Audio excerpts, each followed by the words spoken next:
Estente team, welcome to another video. And if you are like me and grew up as a teenager in the 90s, music like that might be music to your ears. Or it could be Oasis, or it could be the Stone Roses. For me, it was a bit of all sorts, especially some old school dance tracks. Now, why am I playing Capella and making references to the 90s? Because today, forget the match fishing, forget the live matches that we've done these last few weeks. Today we're going to do some pleasure fishing and we're going to go back to the old school. Raw, simple, waggler fishing. In the back of the van, I've got a pint of maggots, a pint of hemp, a 13-foot waggler rod, a little reel with some floats, hook lengths and shot. We're going to go up to my club water. We're very nearly there now actually. Which has just had a stocking of some roach and skimmers. There's loads of rudd in this lake as well as a few carp and bigger bream. The lake is flooded, so that means I can't be bothered with my box and all the rest of it. I'm going to fish standing in the water, proper old school style, and we're just going to fish deep shallow. And by that I'll explain later on. I'll show you the lake in a second. But it's just a case of relaxing. It's midweek. I haven't got time for a match this week. So let's have a few hours on the lake fishing, just pure, raw and simple, waggler through the water catching silverfish. Let's have a little look at the lake and see what's going on. Well, I can tell you what's going on, and that is we have a heck of a lot of water in this lake.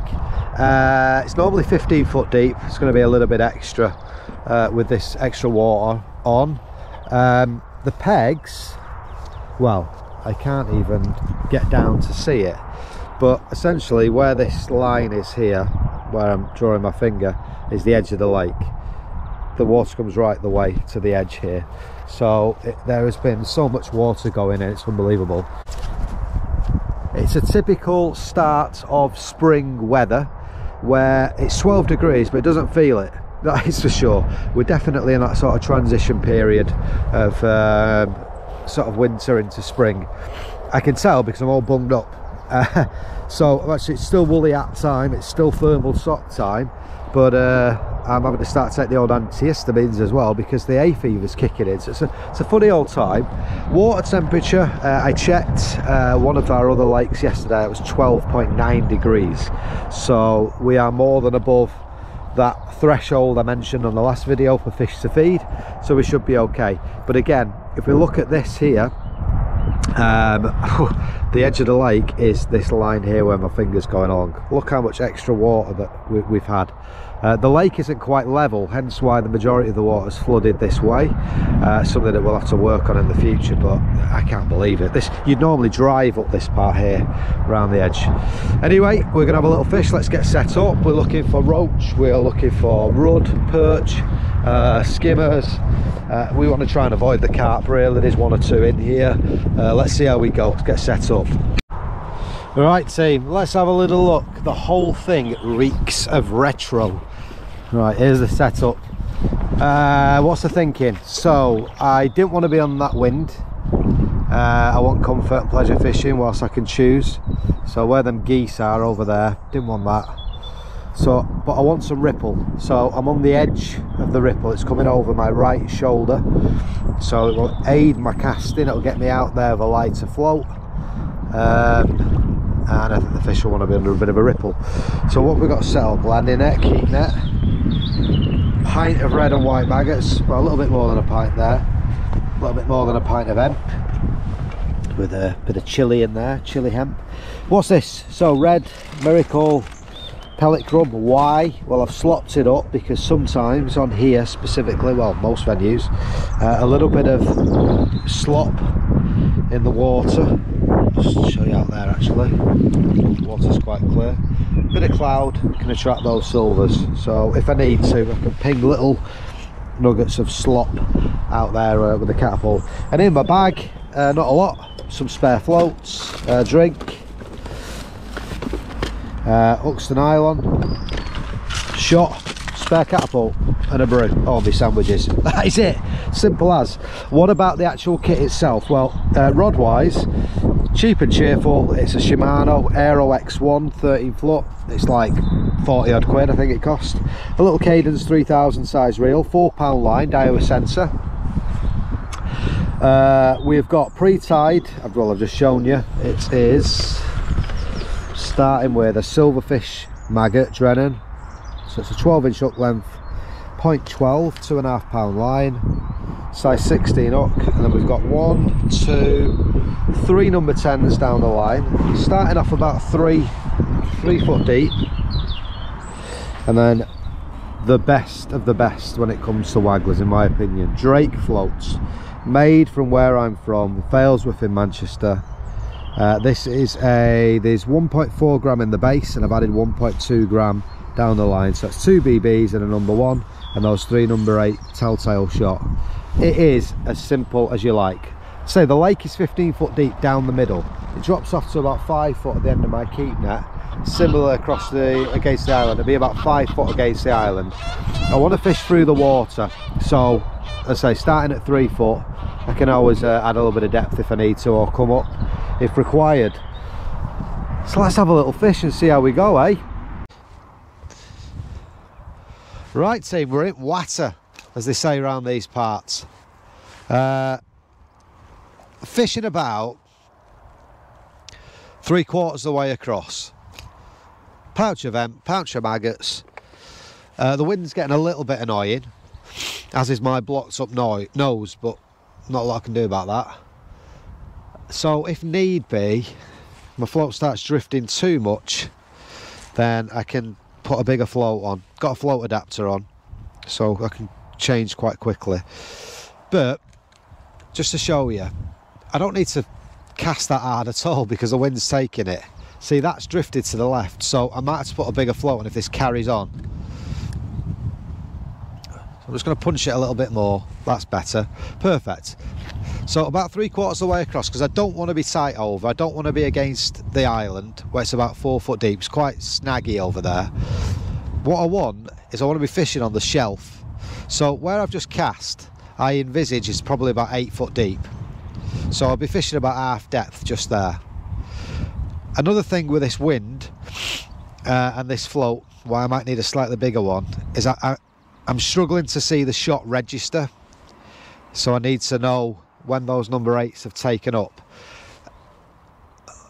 If I get the fish feeding and they're positive, that won't matter because I'll be getting strong bites. But for now, I want to see if the bait's being held up. Perfect. The reason for the 13-foot rod as well is because it allows me to pick up, well, easier to cast the float. You can get away with lighter float straight away. It's not like a pellet waggler rod where you're punching it out. There's a bite. Ooh, first fish. Exciting. Little rod, as I expected. Fine.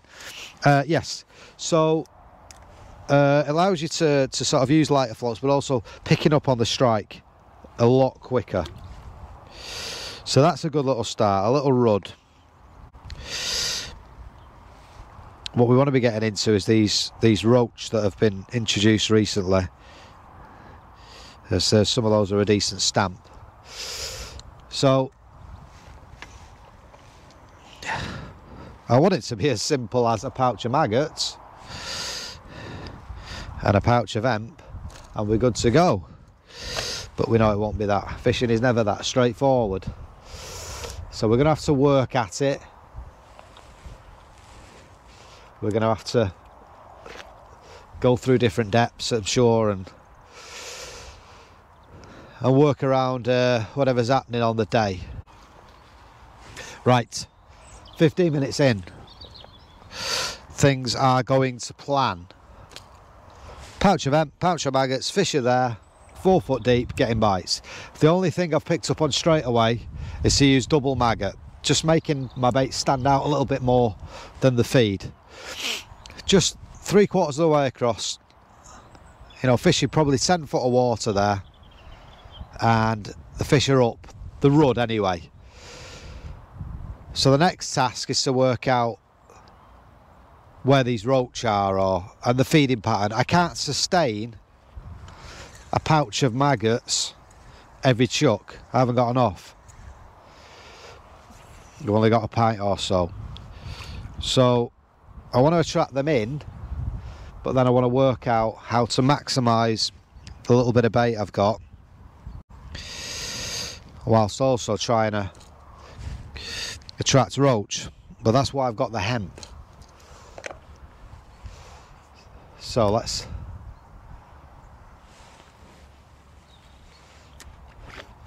perfect.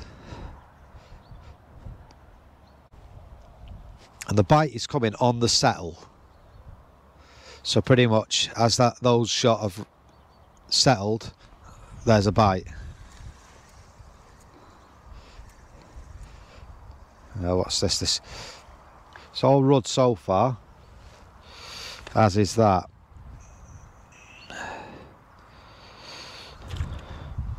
I wouldn't be surprised if a carp muscles in at some point, but we shall see. If I do hook one, I'll take my time. There you go. This is not tidy fishing with this wind. Doesn't matter. So it's lovely standing in the water, fishing a nice long rod.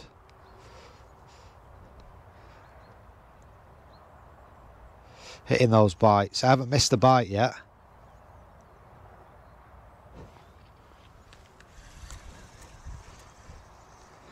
And the rod's behaving perfect.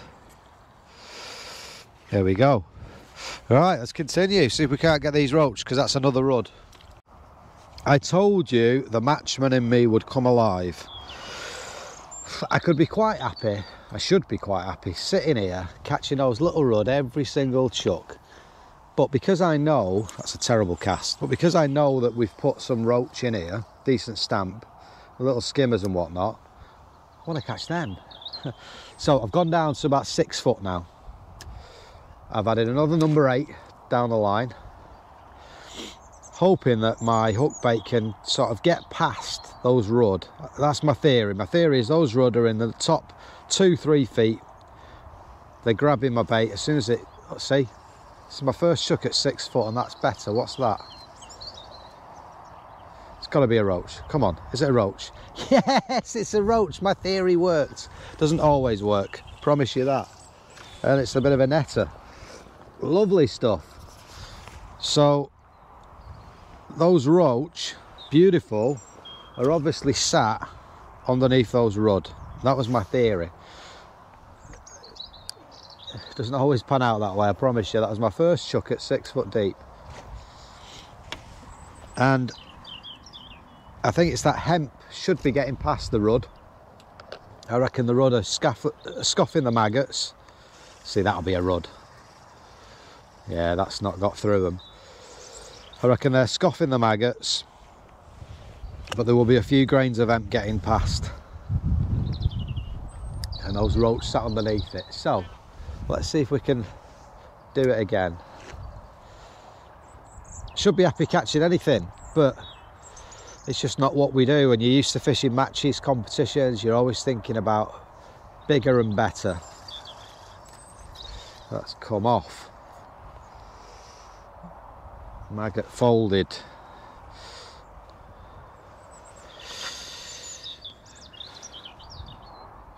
Only fishing about an hour, but already lovely. Simply lovely. That's the one. Let's see if we can get past those rudd.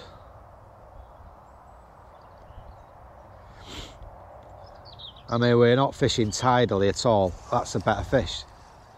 There we go. I think this will be a roach as well. Or a better rudd. Ah, it's a rudd. Got a slightly better stamp.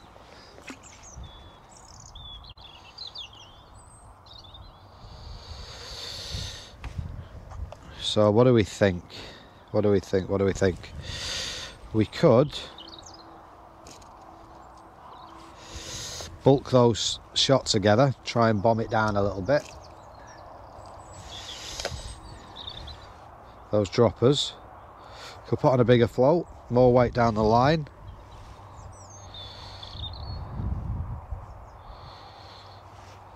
Let's have one more chuck like this.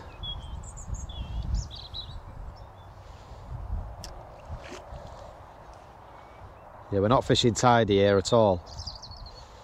We're casting all over the place, but as long as it's in a general area, my bait's going all over the place anyway.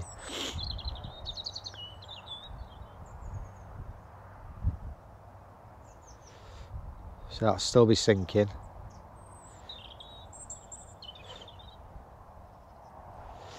No bites that time, which is good. It means it's got through those rud. It's dragging a little bit then. Sink that line. Not going to feed anything. Let's just see if it gets through.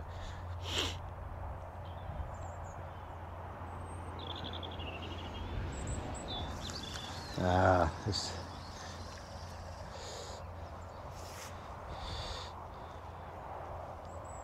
Rud. Check and see what they are now. We'll keep trying. Okay, first significant change of the session. I don't know whether the camera will pick that up, but I'm convinced that these bigger fish are sat below those rods. So we're now up to, yeah, still 5 foot deep, but I've put a bigger waggler on. So the other one, the Drake, was 8 inch. This is a 10-inch float. Locking shot now is what we got, 3 BBs and a number 4, which allows me to put more weight down the line. And I've put a bulk of 3 number 6, about 2.5 foot from the hook, then 1, 2, 3 number 8 droppers. So the idea is to bomb it down a little bit quicker, hopefully get through these rud and still have enough finesse at the bottom of the rig to catch the eyes of these better stamp roach, etc. So let's have a little go. Double white maggots worked well for the better fish.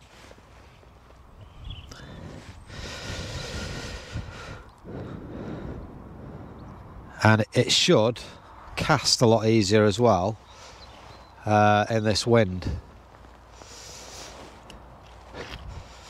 So let's just take a little look there now. Might just have to take a shot off that because it's yeah, that's dotted down too much. Oh, or was it a bite? There's a fish hanging on. Oh, it's still a rud. It's still a rud. Look at this street hawk, they're after me.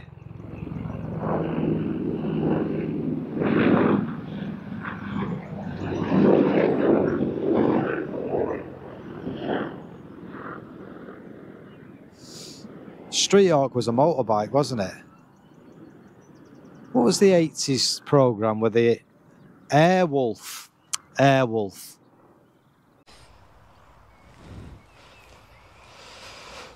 Well team, my theory hasn't panned out very well. Bigger float, more lead down the line, trying to avoid the rud. They are just ravenous.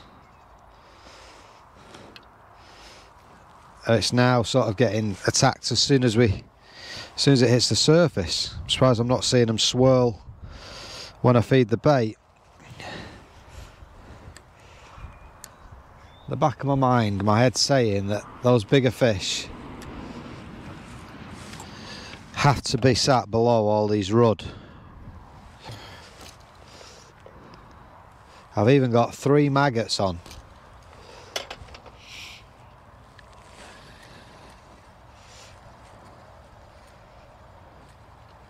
We're still getting these little rud, peas in a pod.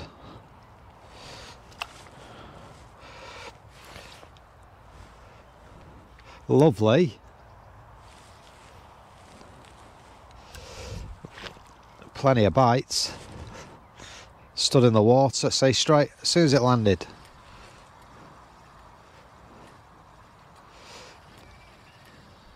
It's almost as if adding that shot down the line has caused them to grab it even quicker as it's falling through the water. So if they're panicking, I'm going to lose it. It's falling unnaturally, but they still want it, like that. Bump that. But this is what's happening. But lovely fishing. My next gambit would be to add a little bit more depth, but it's just not getting through the first couple of feet at the minute. It's gone down a little bit now, that's good.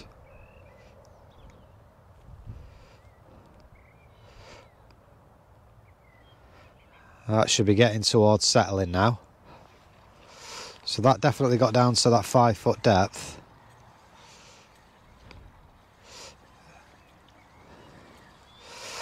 Slightly bigger, but still a rud. Right, little experiment. I'm going to stick one maggot on the hook and see how many fish we can catch on one maggot. I'm not going to feed anything. I'll tell you one thing I've not needed to feed is that sloppy ground bait at all. They're already there, I don't need to attract them in. So let's just see how many we can catch on a single maggot. I made a slight change. I've just split out those number 6 shot. So I missed that bite then. Just split out that those number 6s so they're not bolts now. So I've got a number 6, and then 4 number 8s below it. So here's the first tiny little rud. Maggot is mashed. 1.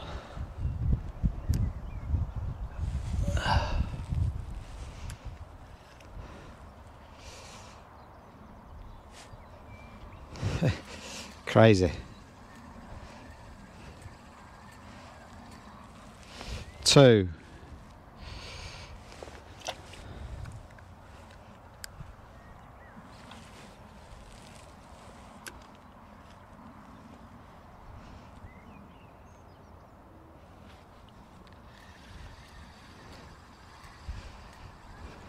They don't care.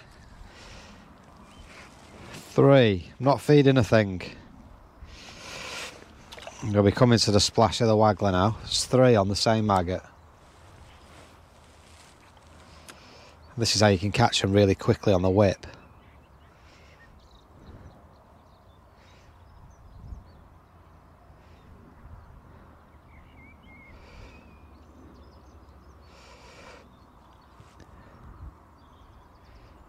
Oh, no bite. Interesting. So maggot come off. Give it a twitch.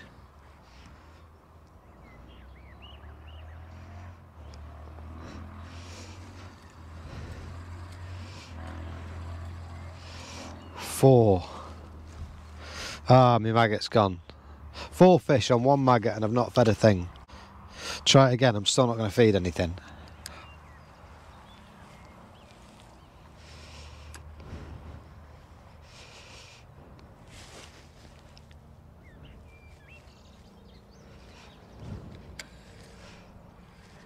Oh, now this feels a bit better.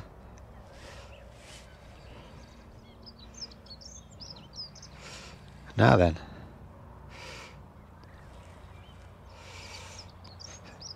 This could be one of those better roach.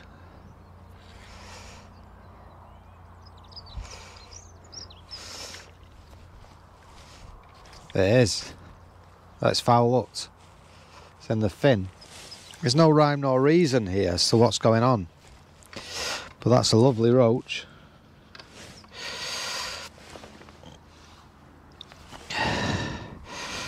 He is in the fin. Lovely fish.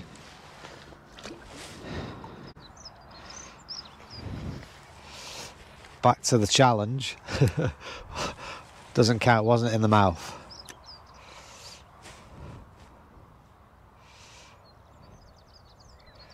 I haven't fed now for a good 5 minutes or so.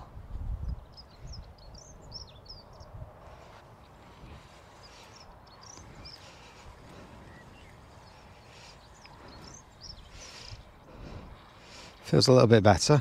That's another roach. So I'm not feeding anything. I've had 2 roach on the trot. Fishing's mad, isn't it? I think for the last sort of half an hour now, I'm not going to fish anywhere near as far out as I was fishing before. There's no point. Just halfway. This is the final gambit now. Halfway in the deepest water. So where I'm chucking, I'm probably fishing at above 15 foot of water, but I'm set 3 foot deep. And I'm going to up the feed and just put whatever comes in the net now. So if it's a rudd every chuck, that's fine. If we get any of these roach, even better. But just a case now of enjoying it.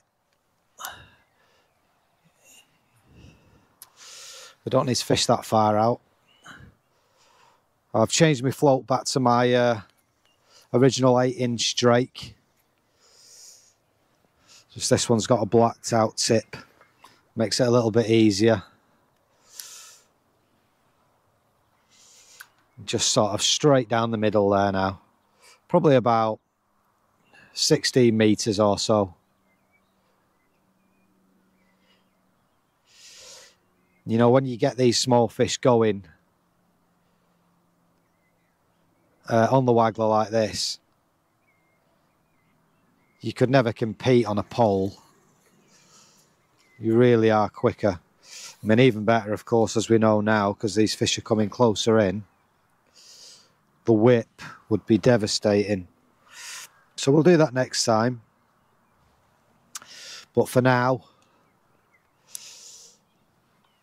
let's just keep putting fish in the net.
Well, we're coming to the end of the session now. And I had a bit of a brainwave. As I'd opened that tin of corn, not necessarily fish a piece of corn shallow because that would sink the float, it's too heavy. But I've put a corn skin on. So i.e. squeeze the middle out. Squeeze the middle out and just leave the corn skin. Thinking it might just be too big for those little rudd to get in their mouths, but big enough for the roach. Lo and behold, I've had 2 roach doing it. Of course, you do get a few odd little ghost bites where they're grabbing hold of the skin and they're not actually taking it in the mouth, the little rudd. But the roach bites were actually almost like straighten the line out and hooked themselves against the rod. So we can actually afford to put the rod down, continue feeding over the top.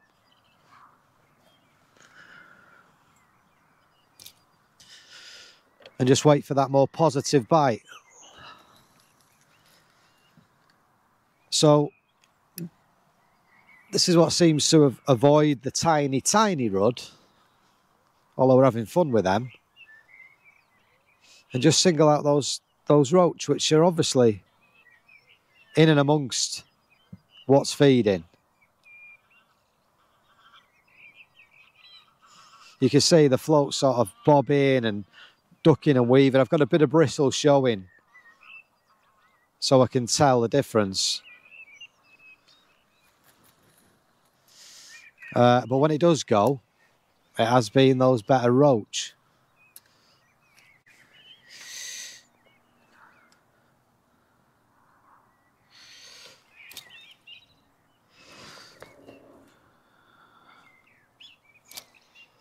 So I'm not fishing as far out as I was, no requirement.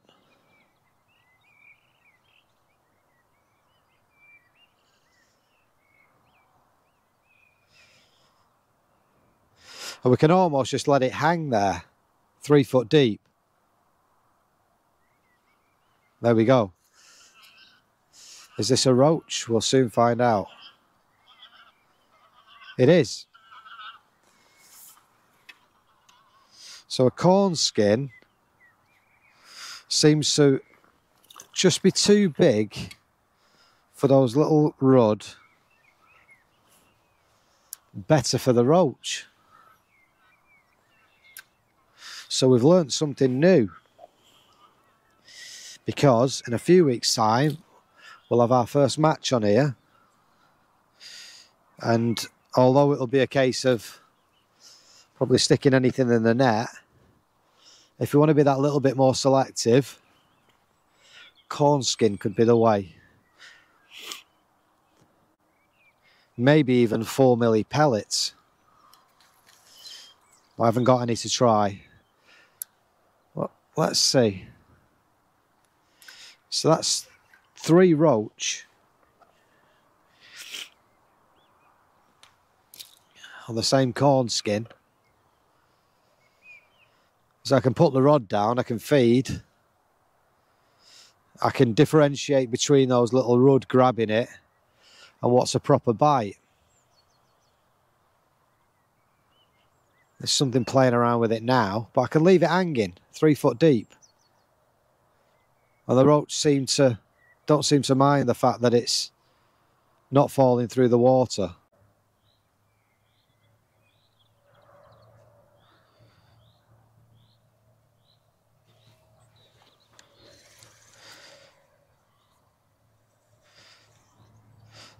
This feels like another roach.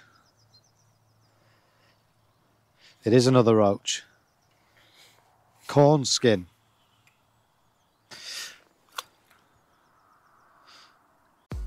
Okay, that's it for my retro themed pleasure session, fishing the Waggler shallow for silverfish. Let's have a little look what we've put together.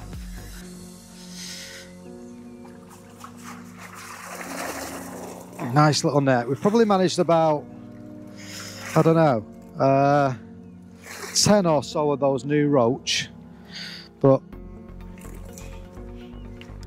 so we can have a little look. Plenty of bites, great fishing, retro themed. Cheers for watching.